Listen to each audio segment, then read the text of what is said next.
বিশ্বজুড়ে বলা যেতে পারে আমেরিকার ওই দাদাগিরি অব্যাহত। আমরা দেখেছি কিছুদিন আগে ছোট্ট রাষ্ট্র ভেনেজুয়েলার প্রেসিডেন্ট মাদুরো এবং তার স্ত্রীকে বলা যেতে পারে অবৈধভাবে প্রেসিডেন্ট ডোনাল্ড ট্রাম্পের নির্দেশে তার দেশের মার্কিন যুক্তরাষ্ট্রের সেনাবাহিনী এসে তাকে তুলে নিয়ে গেল এবং গ্রেপ্তার করল। বলা যেতে পারে বল প্রয়োগ করে ওই সংশ্লিষ্ট দেশটিকে তারা মানে নিজেদের গ্রিপের মধ্যে নিয়ে এলো বা করায়ত্ত করলো বা দখলদারি করলো, এটাও বলা যেতে পারে। এ পর্যন্ত চলছিল। তার কারণ ভেনেজুয়েলার তে যে বিশাল পরিমাণে তেলের ভান্ডার রয়েছে, সেই তেলের ভান্ডারের দখলদারির জন্যেই মূলত মার্কিন যুক্তরাষ্ট্র যে এই ধরনের বল প্রয়োগের পথ বেছে নিল এবং ওই মাদুরো থাকার কারণে এতদিন পর্যন্ত পুরোপুরিভাবে ভেনেজুয়েলার ওই 30,000 কোটি ব্যারেল যে তেল মাটির নিচে রয়েছে, তার দখলদারিটা পেতে সমস্যা হচ্ছিল মার্কিন প্রেসিডেন্ট ডোনাল্ড ট্রাম্পের। সেই কাঁটা বলা যেতে পারে তিনি উবড়ে ফেলেছেন এবং বর্তমানে ভেনেজুয়েলার অন্তর্বর্তী সরকারকে স্পষ্ট জানিয়ে দেওয়া হয়েছে যে 4 দেশের সঙ্গে এবার তারা সম্পর্ক রাখতে পারবেন না। অর্থাৎ ওই ভেনেজুয়েলা আগামী দিনে কোন কোন দেশের সঙ্গে বন্ধুত্ব করবে বা বন্ধুত্ব রাখবে সেটাও কিন্তু এবার থেকে ঠিক করে দেবে ওই মার্কিন যুক্তরাষ্ট্রের প্রেসিডেন্ট ডোনাল্ড ট্রাম্প এবং তার প্রশাসন। দেশগুলির মধ্যে অন্যতম হলো চীন, রাশিয়া, ইরান এবং কিউবা। অর্থাৎ আমেরিকার শত্রু কোনো দেশ বা আমেরিকা দ্বারা চিহ্নিত কোনো শত্রু দেশ এবার থেকে ভেনেজুয়েলারও শত্রু দেশ হিসাবে গণ্য হবে। মার্কিন প্রেসিডেন্ট ডোনাল্ড ট্রাম্পের প্রশাসন ভেনেজুয়েলার অন্তর্বর্তীকালীন প্রেসিডেন্ট ডেলসি রড্রিগেজকে স্পষ্ট ভাষায় জানিয়ে দিয়েছে ভেনেজুয়েলার তেলে শুধুমাত্র আমেরিকার অধিকার থাকবে, আর অন্য কোনো দেশের নয়।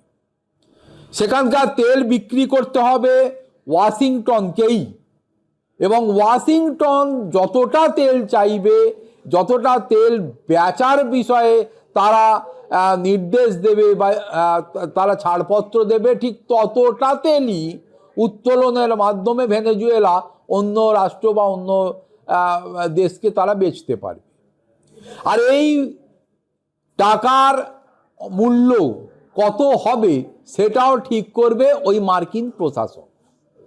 শুধু তাই নয়, এর থেকে প্রাপ্ত টাকা অর্থাৎ এই তেল বিক্রি করে যে টাকা পাওয়া যাবে সেই টাকা মূলত মার্কিন যুক্তরাষ্ট্রের এবং ভেনেজুয়েলার উন্নয়নের কাজে ব্যবহার করা হবে এবং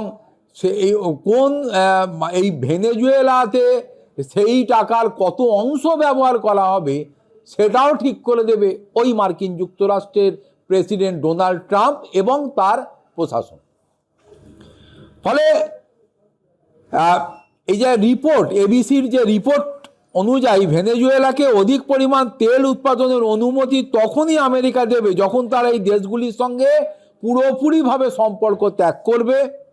এবং এবিসি এহেন রিপোর্টে এটাও সামনে আসার পর জানা গেছে হোয়াইট হাউসের তরফে কোনো এখনো পর্যন্ত উচ্চবাচ্য করা হয়নি যে পরবর্তী ফেজে বা পর্যায়ে কোন কাজটা এবার ভেনেজুয়েলা নিজের দেশের জন্যই হোক বা বিদেশ নীতির জন্যই হোক করবে মার্কিন যুক্তরাষ্ট্রের প্রেসিডেন্ট এবং তা মার্কিন প্রশাসনের সঙ্গে আলোচনা না করে বা তাদের পারমিশন ব্যতীত। ফলে ভেনেজুয়েলা একটা দেশ হলেও এখন কিন্তু যা কিছু এই ভেনেজুয়েলাকে করতে হবে সবটাই কিন্তু এই মার্কিন যুক্তরাষ্ট্রের প্রেসিডেন্ট ডোনাল্ড ট্রাম্প এবং তার প্রশাসনের ইচ্ছা অনুযায়ী। ভেনেজুয়েলার নিজস্ব ইচ্ছার আর কোনো মূল্য এই মুহূর্তে নেই বললেই চলে।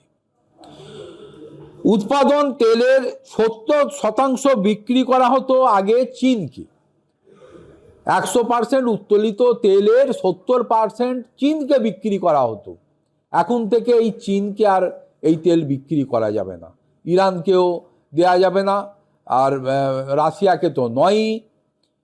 হ্যাঁ, এই সব বিষয়গুলো এমন একটা পরিস্থিতির মধ্যে এসে দাঁড়িয়েছে যে বিশ্বের বৃহত্তম অপরিশোধিত তেলের ভাণ্ডার এই ভেনেজুয়েলাকে বলা হলেও এই যে 30,000 কোটি ব্যারেল তেল এই মুহূর্তে ভেনেজুয়েলার মাটির নিচে রয়েছে, তার পুরো ব্যবহার এবং তার উত্তোলন থেকে শুরু করে বিক্রি পর্যন্ত পুরো বিষয়টাই এবার নিয়ন্ত্রিত হতে চলেছে আমেরিকার মাধ্যমে।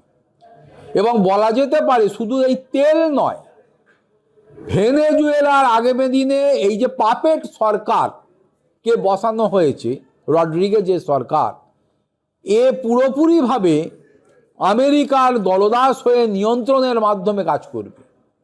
ফলে একটা দেশ তার সার্বভৌমত্ব, তা সেই দেশের মানুষের চাওয়া পাওয়া ইচ্ছার কোনো মূল্য রইল না। আর ওই দখলদারি দাদাগিরি করা আমেরিকাই আগামী দিনে ভেনেজুয়েলাকে প্রায় বল প্রয়োগ করে দখলদারির মাধ্যমে ভেনেজুয়েলাকে চালাবে। ওই তেল উত্তোলনের মাধ্যমেই আগামী দিনে ভেনেজুয়েলার কোন পরিস্থিতির দিকে এগোচ্ছে এই বিষয়টা স্বচ্ছ হয়ে উঠেছে।